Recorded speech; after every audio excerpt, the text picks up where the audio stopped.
Subversion is the term, if you look in a dictionary or criminal code to that matter, usually is explained as a part of activity to destroy things like religion, government system, political, economical system of a country. And usually it's linked to espionage and such romantic things as blowing up bridges, sidetracking trains, cloak and dagger activity in Hollywood style. What I'm going to talk about now has absolutely nothing to do with the cliché of espionage or KGB activity of collecting information. So the greatest mistake or misconception, I think, is that whenever we are talking about KGB, for some strange reason, starting from Hollywood movie makers to professors of political science and quote-unquote experts on Soviet affairs, or Kremlinologists as they call themselves, they think that the most desirable thing for Andropov and the whole KGB is to steal blueprints of some supersonic jet, bring it back to Soviet Union and sell it to the Soviet military-industrial complex. It's only partly true. If we take the whole time, money, and manpower that the Soviet Union and KGB in particular spends outside of USSR border, we will discover, of course there are no official statistics unlike with CIA or FBI, that the espionage as such occupies only 10 to 15% of money, time, and manpower. 15% of the activity of KGB. The rest, 85%, is always subversion. And unlike a dictionary of English, Oxford Dictionary, subversion in Soviet terminology means always a destructive, aggressive activity aimed to destroy the country, nation, or geographical area of your enemy. So there's no romantics in there, absolutely. No blowing up bridges, no microfilms in Coca-Cola cans, nothing of that sort. No James Bond nonsense. It's most of this activity is overt, legitimate, and easily observable if you give yourself time and trouble to observe it. But according to the law and law enforcement systems of the Western civilization, it's not a crime. Exactly because of misconception, manipulation of terms. We think that subverter is a person who is going to blow up our beautiful bridges. No. Subverter is a student who comes for exchange, a diplomat, an actor, an artist, a journalist like myself was 10 years ago. Now, subversion is an activity which is a two-way traffic. You cannot subvert an enemy which doesn't want to be subverted. If you know history of Japan, for example, before 20th century, Japan was a closed society. The moment a foreign boat comes to the shores of Japan, the Imperial Japanese Army politely tells them to get lost. And if American salesman comes to the shore of Japan, let's say 60 or 70 years from now back, and says, oh, I have a very beautiful vacuum cleaner for you, with the good financing, he says, please leave us, we don't need your vacuum cleaner. If they don't leave, they shoot them to preserve their culture, ideology, traditions, values intact. You were not able to subvert Japan. You cannot subvert Soviet Union because the borders are closed. The media is censored by the government. The population is controlled by the KGB and internal police. With all the beautiful glossy pictures of Time magazine and Magazine America, which is published by the American embassy in Moscow, you cannot subvert Soviet citizens because the magazine never reaches Soviet citizens. It's collected from the newsstands and thrown to garbage can. Subversion can be only successful when the initiator, the actor, the agent of subversion has a responsive target. It's a two-way traffic. United States is a receptive target of subversion.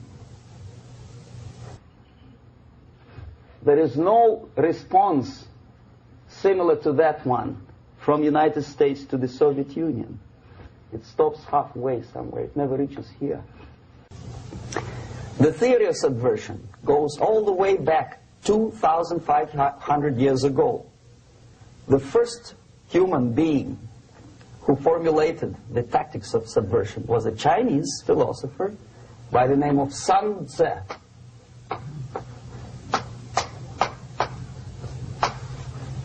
2,500 years BC. He was an advisor for several imperial courts in ancient China. And he said, after long meditation, that to implement state policy in a warlike manner, it's the most counterproductive, barbaric, and inefficient to fight on a battlefield. You know that war is continuation of state policy, right? So if you want successfully to implement your state policy and you start fighting, this is the most idiotic way to do it. The highest art of warfare is not to fight at all, but to subvert anything of value in the country of your enemy, until such time that the perception of reality of your enemy is screwed up to such an extent that he does not perceive you as an enemy, and that your system, your civilization, and your ambitions look to your enemy as an alternative, if not desirable, then at least feasible. Better red than dead. That's the ultimate purpose, the final stage of subversion, after which you can simply take your enemy without a single shot being fired, if the subversion is successful. This is basically what subversion is. As you see, not a single mentioning of blowing up bridges. Of course, Sun Tzu didn't know about blowing up bridges. Maybe there were not that many bridges at that time. But the basics of subversion is being taught to every student of KGB school in USSR and to officers of military academies. I'm not sure if the same author is included in the list of reading for American officers, to say nothing about ordinary students of political science. I had difficulty to find the translation of Sun Tzu in the library of a university in Toronto and later on here in Los Angeles. But it's a book which is not available. It is forced to every student in USSR. Every student who is taught to be dealing further in his future career with foreigners. What subversion is? Basically, it consists of 4 periods, time-wise. If we start from here and go this way, time, right? This is the beginning point. The first stage of subversion is the process which is called, basically, demoralization. It says for itself what it is.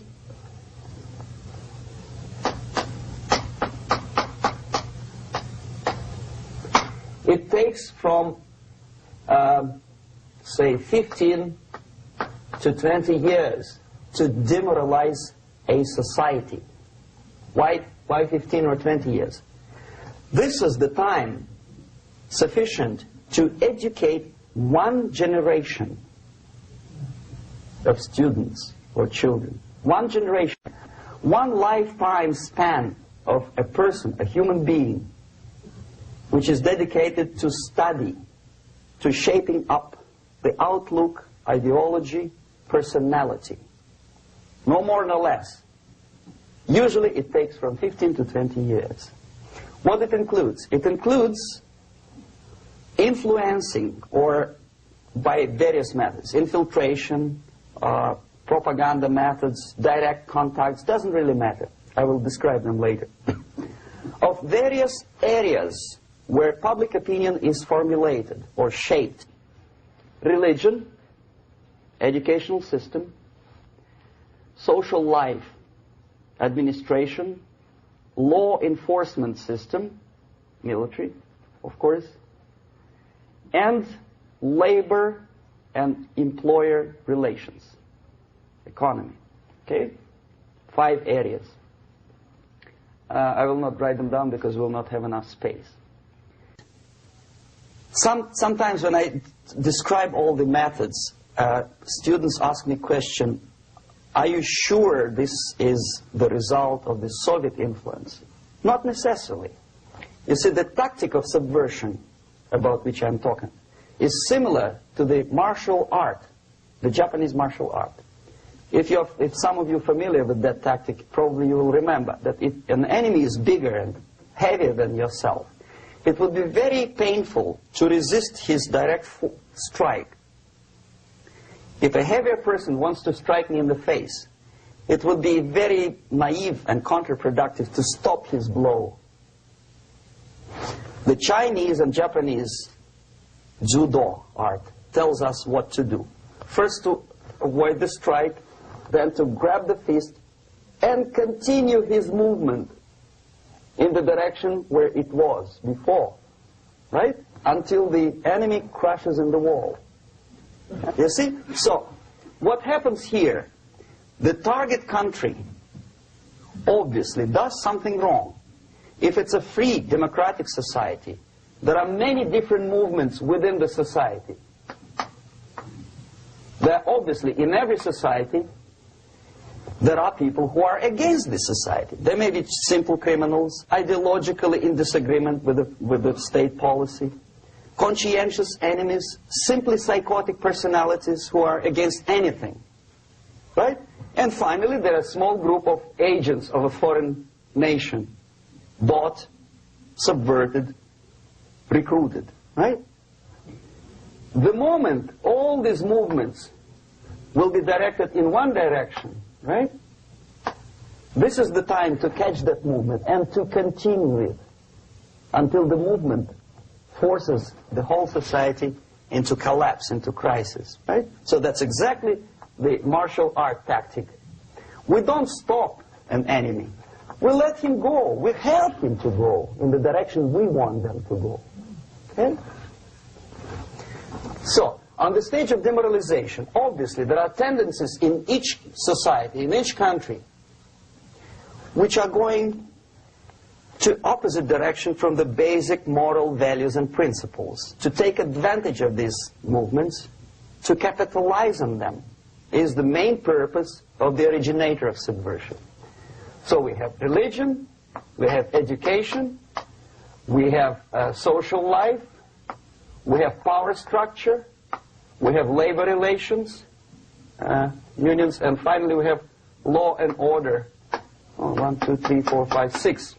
Okay? These are the areas of application of subversion. What it means exactly?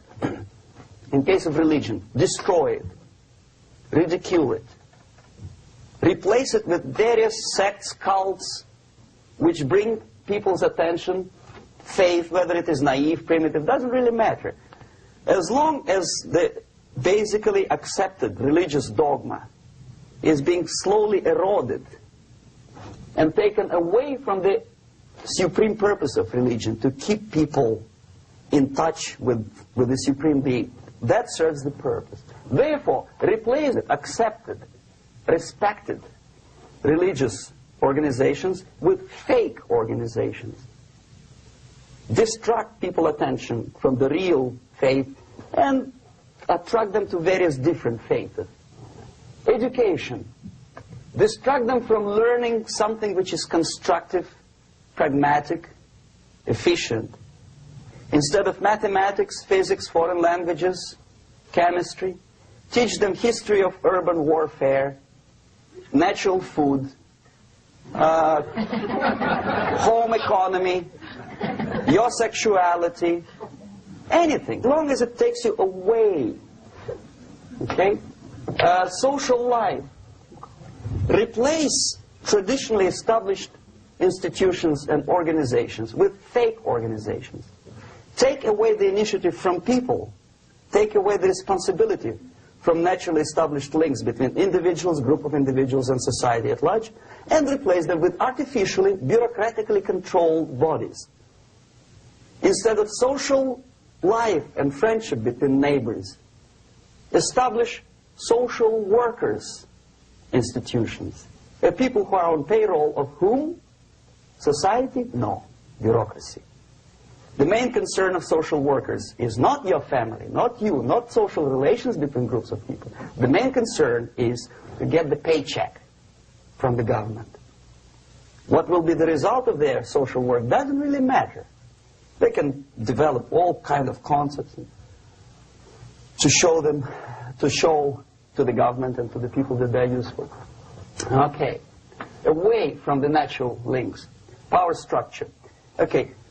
The natural bodies of administration, which are traditionally either elected by people at large or appointed by elected leaders of society, are being actively substituted by artificial bodies. The bodies of people, groups of people, whom nobody elected. Never. As a matter of fact, most of the people don't like them at all, and yet they exist. One of such group is media. Who elected them? How come they have so much power? Almost monopolistic power on your mind. They can rape your mind. But who elected them? How come they have a nerve to decide what is good and what is bad for the elected by you, president, and his administration? Who the hell are they? Spiro Agnew, who was hated by the liberal left, called them a bunch of enfeebled snobs. And that's exactly what they are. They think they know. They don't. The level of mediocrity. In a big establishment like New York Times, Los Angeles Times, major television network, you don't have to be excellent journalist. You have to be exactly a mediocre journalist. That's easier to survive. There's no competition anymore. You have your good, nice income, $100,000 a year. That's it. Whether you are better or worse doesn't really matter anymore. As soon as you're smiling to the camera and do your job. That's it. No more competition. Power structure slowly is eroded by the bodies and groups of people who do not have neither qualification nor the will of people to keep them in power, and yet they do have power. Okay. Together with that, there is another process. Law enforcement, law and order organization and structure is being eroded. For the last 20, 25 years, if you see old movies and new movies, you can see that in new movies, a policeman, an officer of the United States Army looks dumb, angry, psychotic, paranoid. A criminal looks nice, kind of, well, he smokes hash and shoots the whatever drug, but basically he's a nice human being. He's creative. And he's unproductive only because society oppresses him. Whereby a general of Pentagon is always, by definition, a dumb, a war maniac. A policeman is a pig, rude policeman. He abuses his power. You know? A generality, generalization like that. The hatred, the mistrust to the people who are supposed to protect you and enforce law and order. Moral relativity. The Angelo Buono process lasted 2 years in Los Angeles. Relativity. The Angelo Buono process lasted 2 years in Los Angeles. And yet there are still some lawyers who say, look, he's a nice character, as a matter of fact. There was some witness who said, also a criminal, who said, well, he's a nice guy. I asked him one day to burn a house of my enemy, and he wouldn't do it. He's a nice fella. Erosion. A slow substitution of basic moral principles, whereby a criminal is not a criminal, actually. He's a defendant. Even if his guilt is proven, there is still a doubt to kill or not to kill, to be or not to be. Thou shalt not kill, yes. But this line may not necessarily be applicable to a murderer. Thou shalt not murder. That should be the presumption, not that thou shalt not kill. Okay, labor relations. At this stage, within 15 to 20 years, we destroy the traditionally established links of bargaining between employer and employee. The classical Marxist-Leninist theory of natural exchange of goods. A person A has 5 sacks of grain and person B has 5 pairs of shoes. And the natural exchange without money is when they bargain between each other. And only with the introduction of the third force, C, an entirely third foreign stranger who says, no, don't give him 5 sacks of grain, give it to me. And you give me your 5 pairs of shoes, and I will distribute it accordingly. So that the economy will go. This is the death of natural exchange, and death of natural bargaining. Well, trade unions were established 100 years ago. The objective was to improve working conditions and to protect the rights of workers from those employers who were abusing their right because they had more money. Objectively, at that time, initially, the trade union movement did work. What we see now is that the bargaining process is no longer resulting in the compromise, which is leading objectively to betterment of working conditions and increase of salary. What we see is that after each prolonged strike, the workers lose. Even if they have 10% increase of their salaries, they cannot catch up due to inflation and due to missed time. More than that, millions of people suffer from that strike because economy now is interdependent. It's intertwined like one body. If previously steel workers, say 100 years ago, could strike and nobody would suffer, now it's impossible anymore. If a garbage collector strikes today, the rest of the multi-million city is stinking. I mean, there's no more service. In Quebec, for example, we had the electricians who were on strike in the middle of winter. You can freeze your bottom, and they still were on strike. Did they catch up with the salary? No, they lost. Who benefited? The leaders of trade unions. What is the motivation for strike? Improving of a workers' condition? No, obviously it's not. Then what is it? Ideology. To prove to these capitalists. And the obedient horde of workers, like sheep, follow these people. And they cannot disobey. Why? Because if they do, you know what happens to them. Pickets, murders, shooting truck drivers by picketers. In Montreal, for example, I saw with my own eyes when I was correspondent of CBC International, Canadian Broadcasting Corporation, when the workers of aircraft factory destroyed computers and the equipment in the factory. And the administration employed strike breakers. Their cars were turned upside down and burned.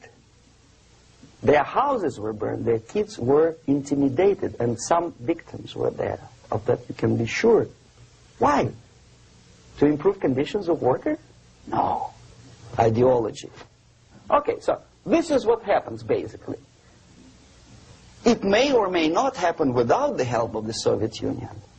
But the natural tendencies are being greatly taken advantage of and capitalized by the Soviet propaganda systems. How? Whenever trade union strikes, we have influx of propaganda, mass media, ideological dissemination. The workers' right, and we repeat it like parrots. Yes, workers' right. Whose rights? Workers? No.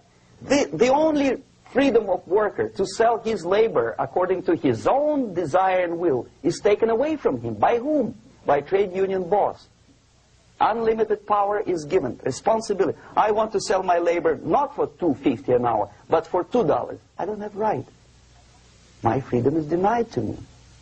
I know that if I sell my work for $2 an hour, not for $3 an hour, I will compete better with the other guy who is lazy and more greedy. I don't need $3. I need only $2. No, I was made to believe by media, by business, by advertising agencies that I need more and more and more. Have you ever heard any advertising on TV to consume less? No. No way. Whether you need a six-cylinder car or not, you have to buy it. And hurry up.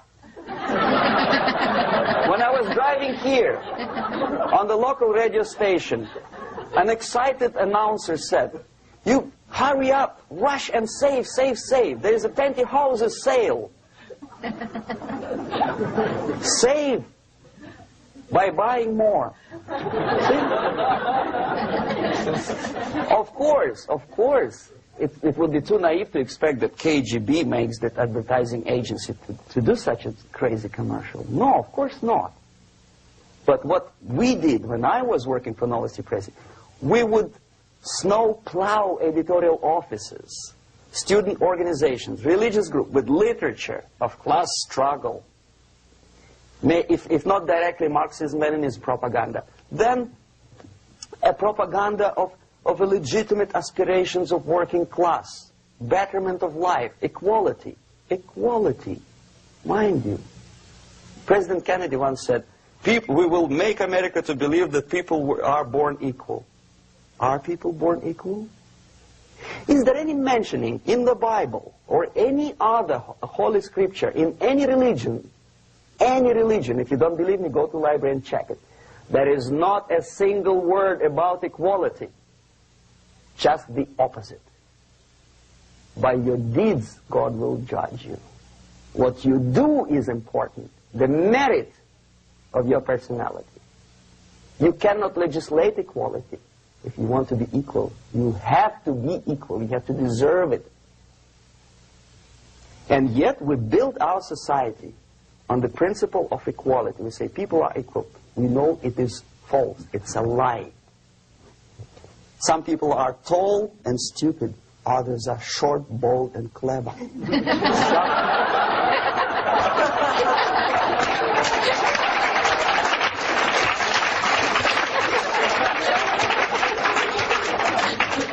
If we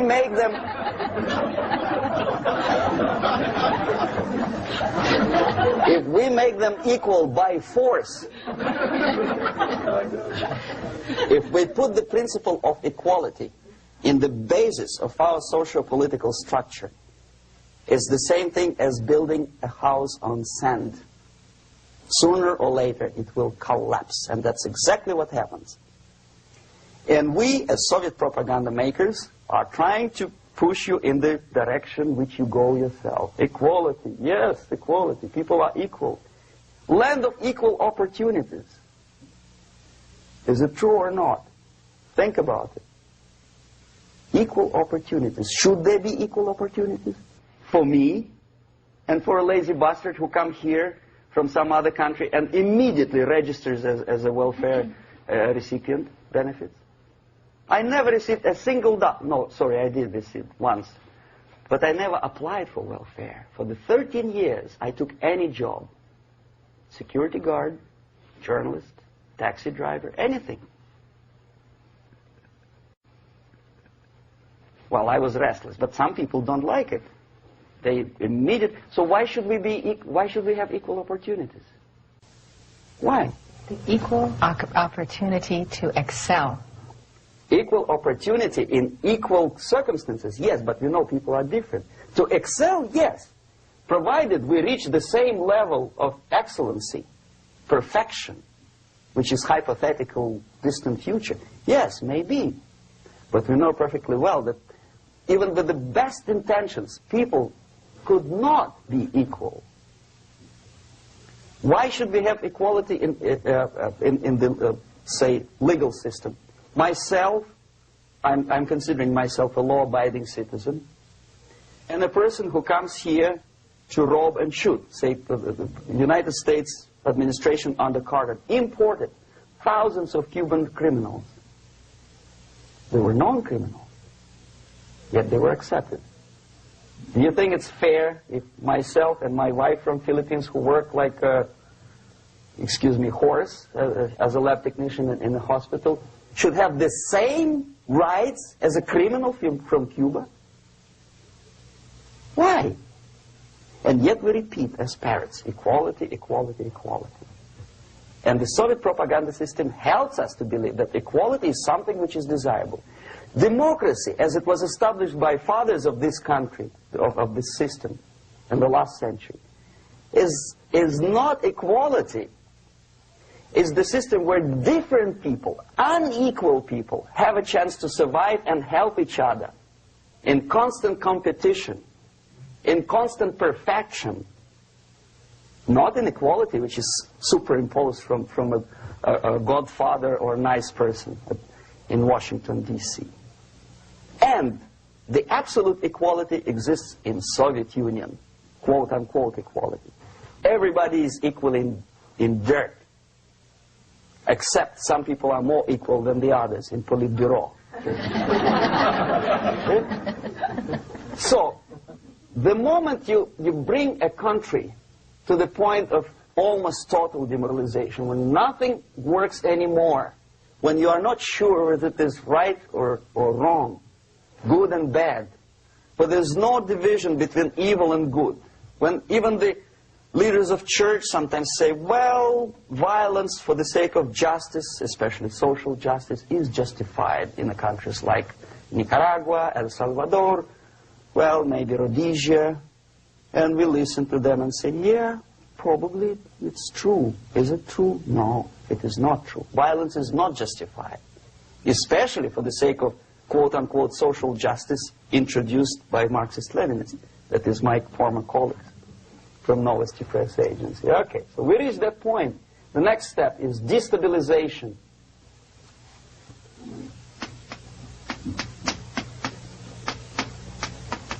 Again, this word says for itself what it is. To destabilize all the relations, all the accepted institutions and organizations in a country of your enemy. How you do it? You don't have to send a battalion of KGB agents to blow up bridges. No. You let them do it themselves.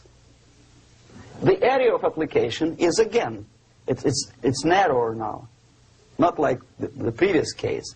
The overt legitimate actions of the KGB in this case would be hardly noticeable.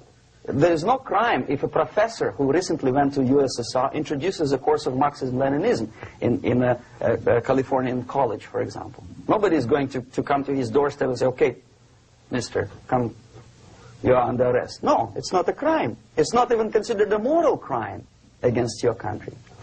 So the area of application here is narrowing down to economy, again, labor relations, right? To law and order, plus military. And economy, law and order.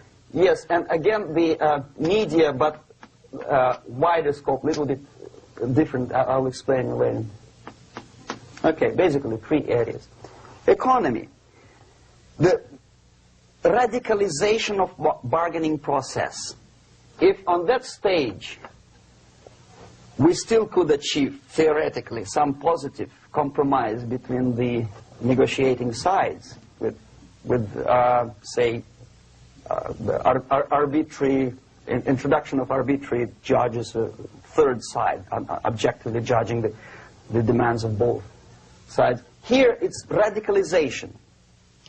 On the stage of destabilization, we cannot come to compromise even within a family. The husband and wife couldn't figure out which is better.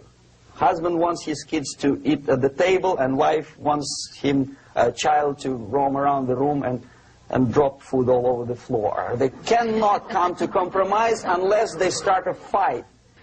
It's impossible to reach a compromise, constructive compromise, between neighbors. Some people say, I don't like you to watering your lawn at that time because exactly at that time I'm walking my dog and he's getting nervous.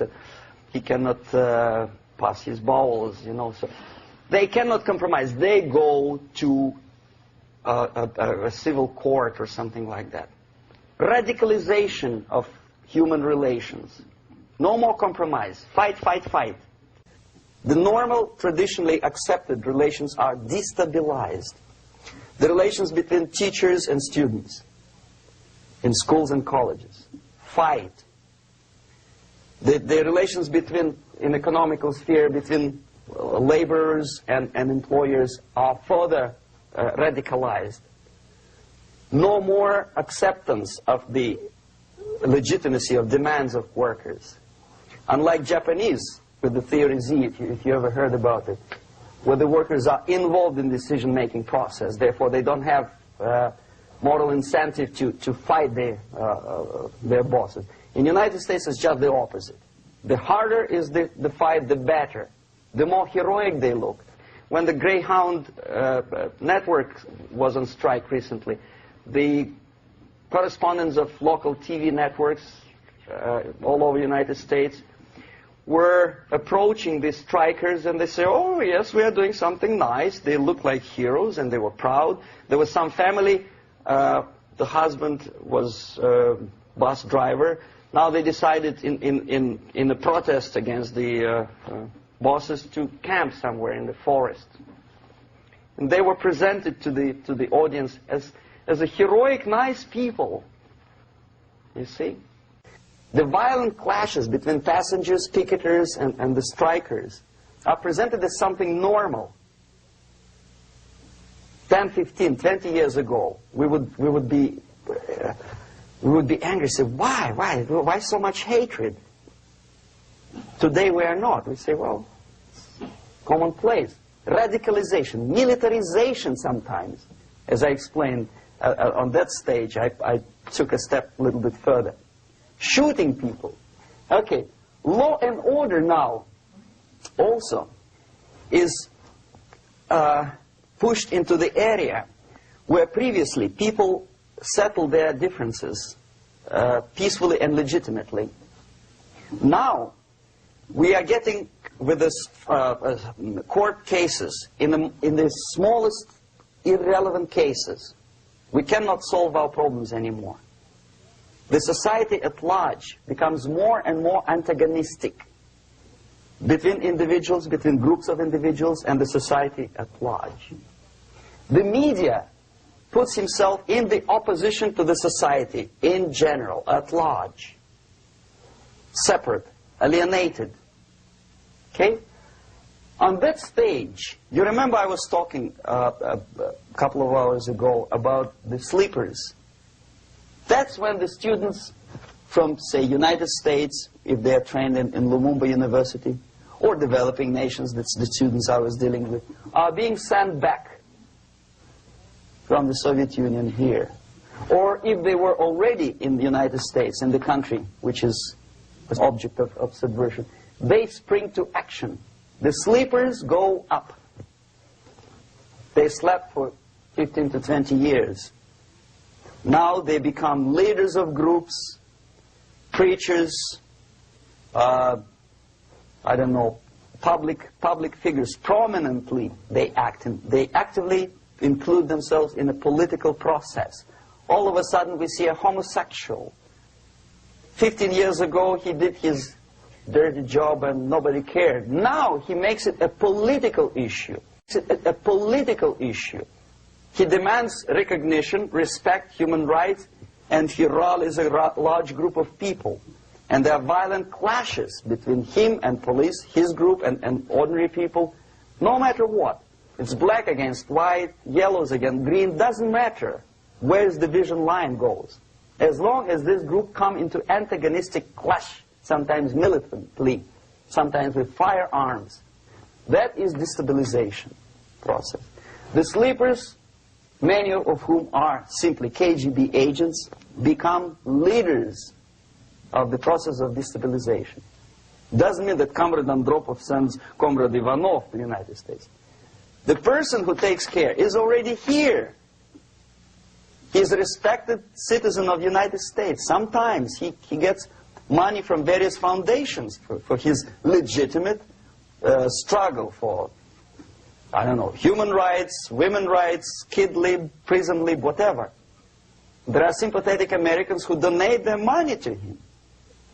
This stabilization process usually leads directly to the process of crisis. In case of developing nations, that's the area where I was active. The process starts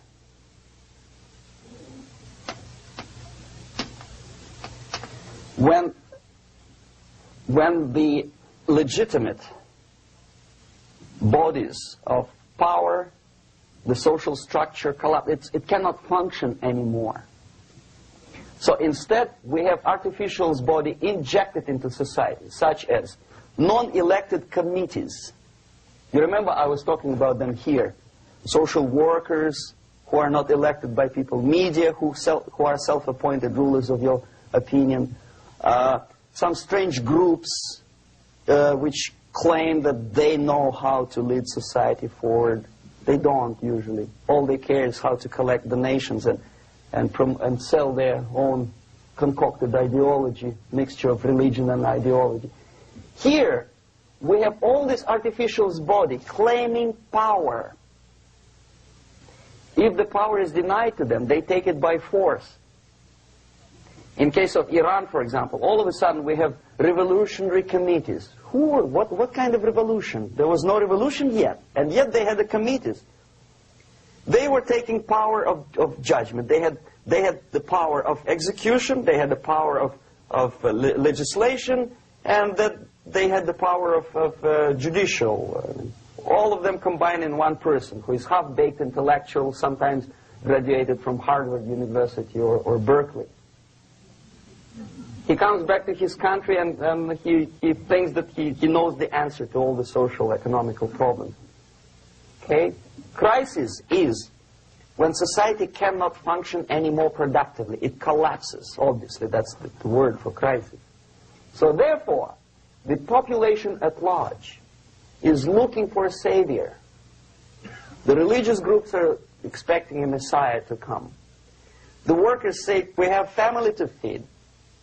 Let's have a strong government, maybe socialist government, centralized. When somebody put their employers on their place and let us work. We are sick and tired of going to strike and missing overtime and all that stuff. We need some strong man, strong government, a leader, a savior is needed.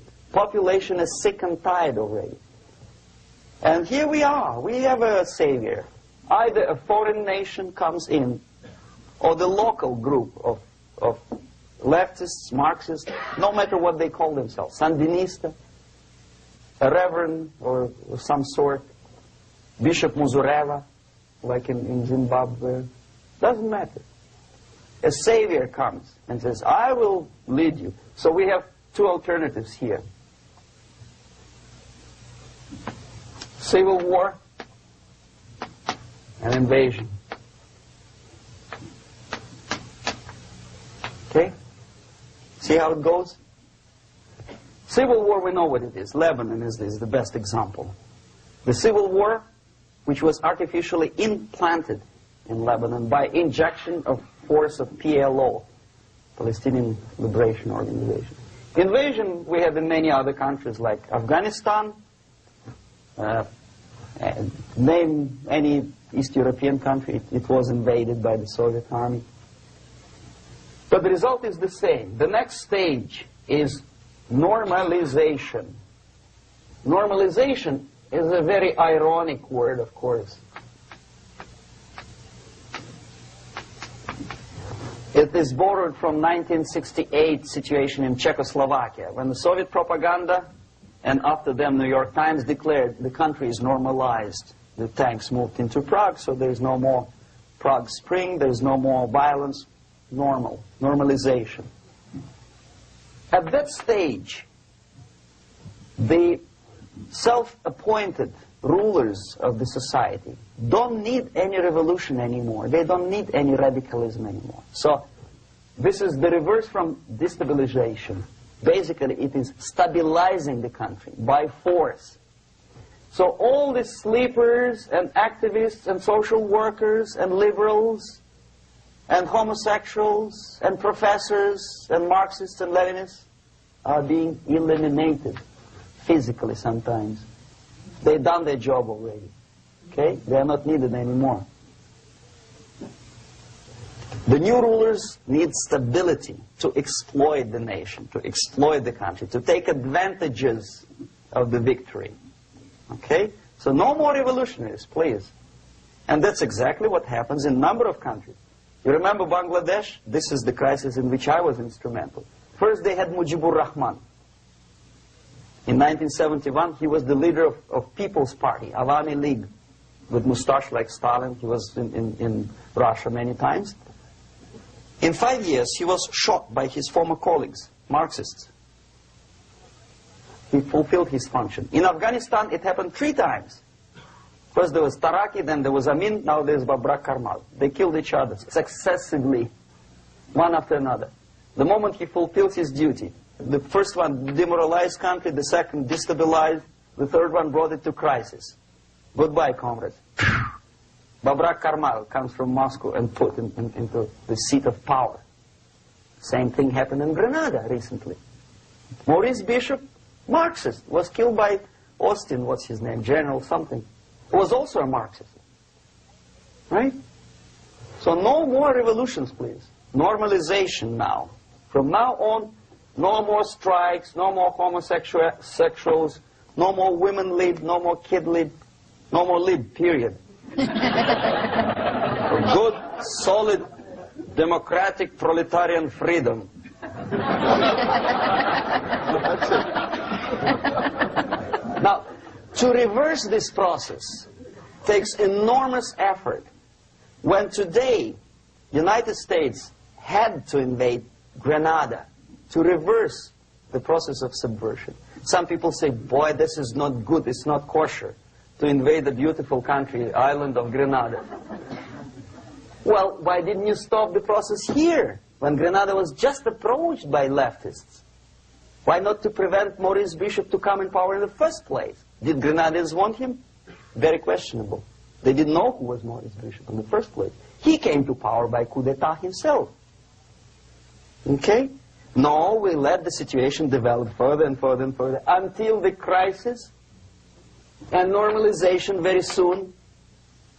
And then the United States decided to invade country, discovering that the country was absolutely a military base for the Soviet Union. Of course it's a drastic measure. Of course it's a pity that Marine Corps had to lose, what, 17 lives. Very bad. Why not to stop the process before it comes to crisis? Oh no, intellectuals will not let you.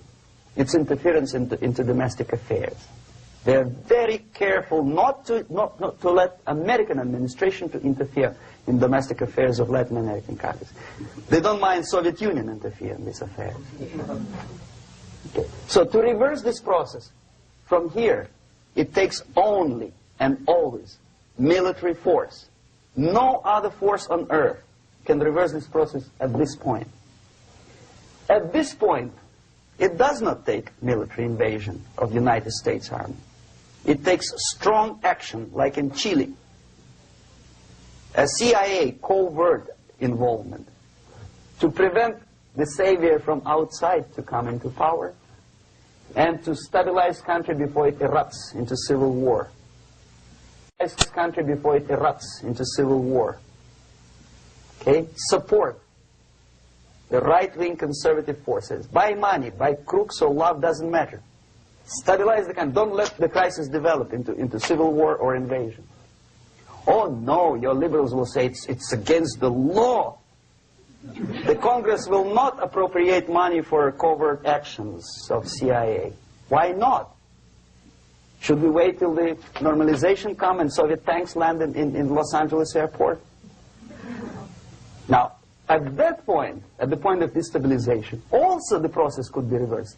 Again, easily than this. No CIA involvement at this point. You know what it takes here? Restriction of some liberties for small groups which are self-declared enemies of the society. As simple as that. Oh no, the media and liberals will tell you this is against the American Constitution. How can we by force deny the civil rights to criminals, for example. It's not good. Okay? So we allow them to... Okay, if you allow the criminals to have civil rights, go on and bring the country to the crisis. This is a bloodless way to do. Curb the rights. I mean, not to put them in prison. No, I'm not talking about putting all the gays from San Francisco in the concentration camp. Do not allow them to take political force. Do not elect them to the seats of power, whether it is municipality level, state level, or federal level.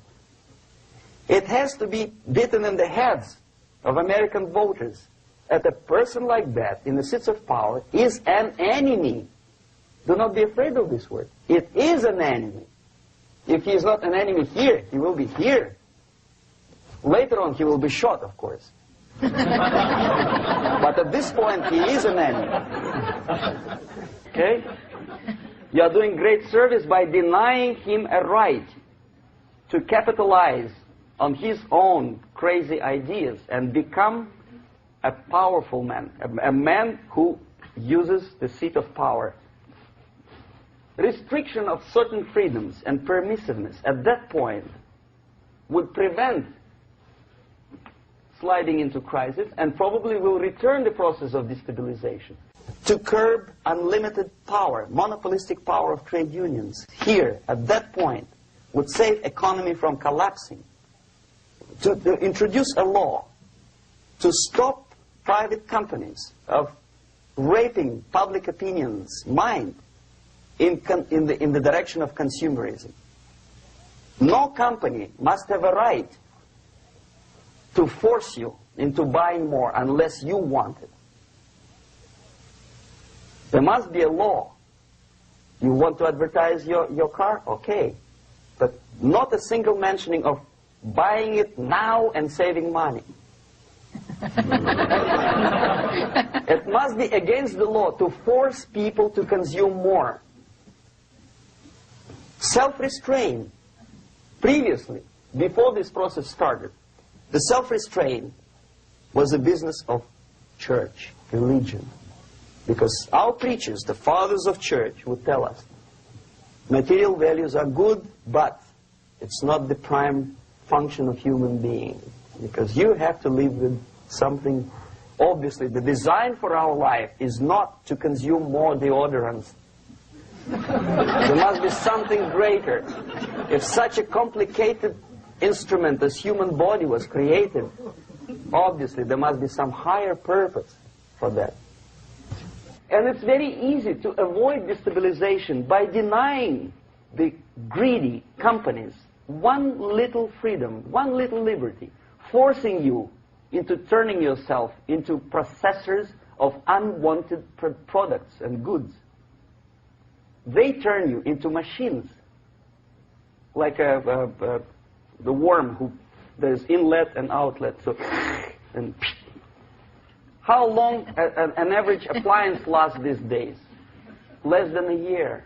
Why? Where's workmanship? Well, we want you to buy more. Okay. Destabilization process could be easily overcome if, as I say, the society, by its own will or after persuasion by the leaders, will come to the idea of self-restraint. It's so hard we want to consume more, but you have to.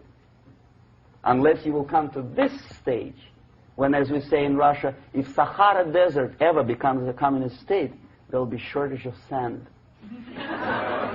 So you have to curb your... You have to curb your expectations at this point before it's too late. But no, we don't want to do it. Demoralization process. Again, it's the easiest thing to reverse. First of all, by restricting import of propaganda. The easiest thing to do. Unlimited, unrestrained import of Soviet literature, Soviet journalists. Giving Soviet propaganda and ideological agitators equal time on American TV network. It has to be stopped. And it's easy. They won't be offended, mind you. As a matter of fact, they will respect America more. But when my former colleague Vladimir Posner appears on Nightline, and Ted Koppel asks him, well, Vladimir, what do you think about this? And what can he think? He is an instrument of propaganda. He thinks what Comrade Andropov tells him to think. He's just a nice, articulate mouthpiece of the Soviet subversion system. And Ted Koppel makes you believe that my friend Vladimir Posner thinks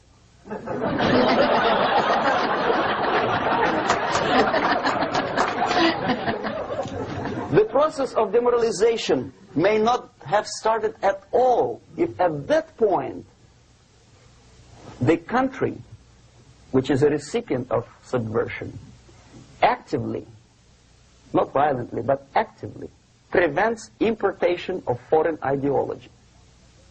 I don't want America to follow the pattern of ancient Japan. You don't have to shoot every foreigner when it approaches the sacred borders of the United States. But when he offers you a junk in the disguise of very shiny something, we have to tell him, no, we have our own junk.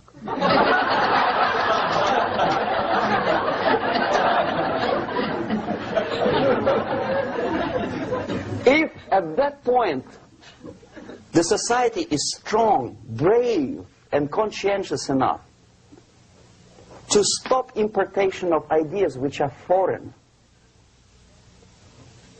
then the whole chain of events could be prevented. Recently I've been to the Philippines, and I was shocked how in big cities like Manila, children listen to deafening music.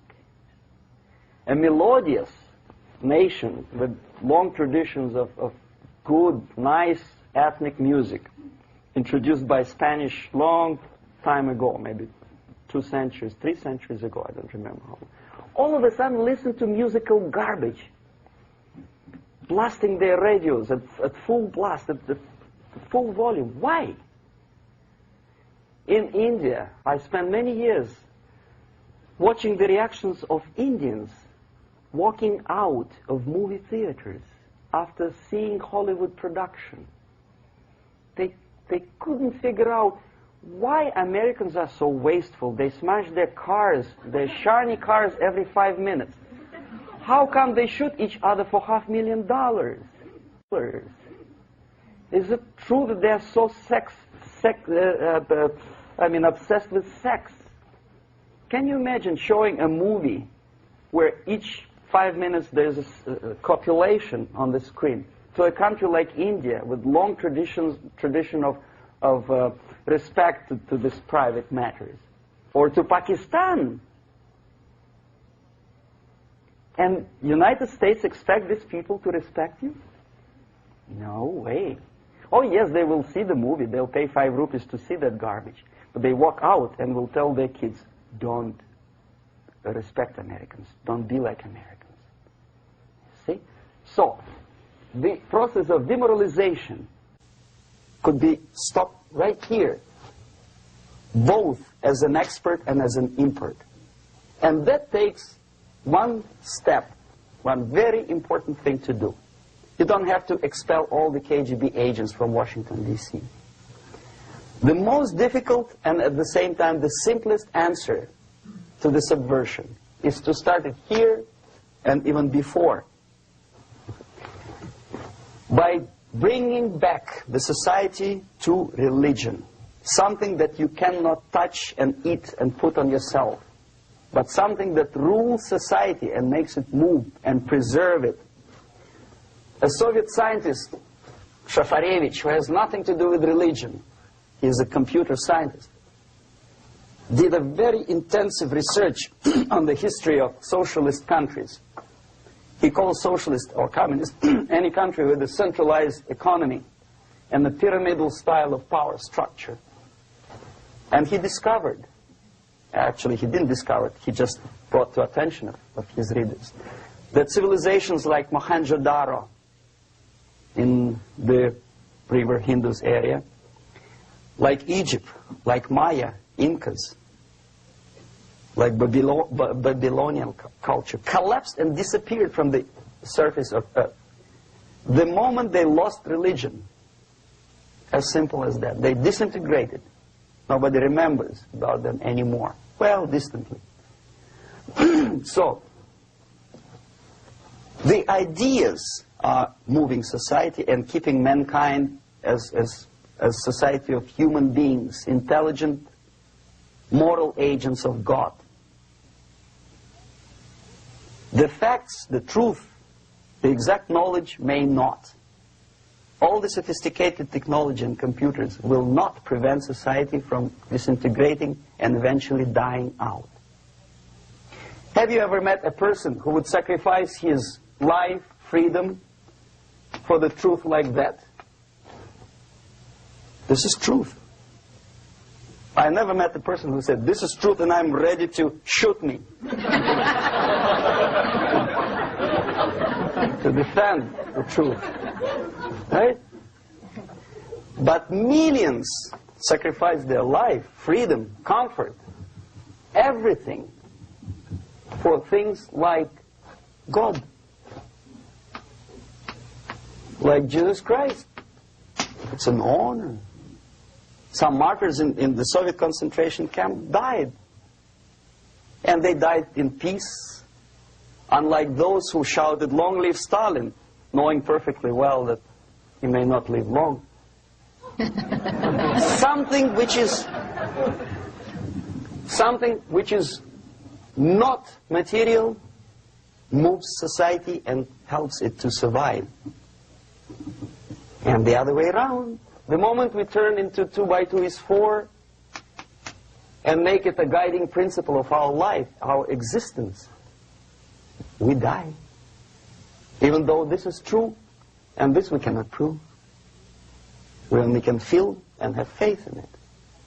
So the answer to ideological subversion, strangely enough, is very simple. You don't have to shoot people, you don't have to aim missiles and Pershings and cruise missiles at Andropov's headquarters. You simply have to have faith and prevent subversion. In other words, not to be a victim of subversion. Don't try to be a person who in judo is trying to smash your enemy and being caught by your hand. Don't strike like that.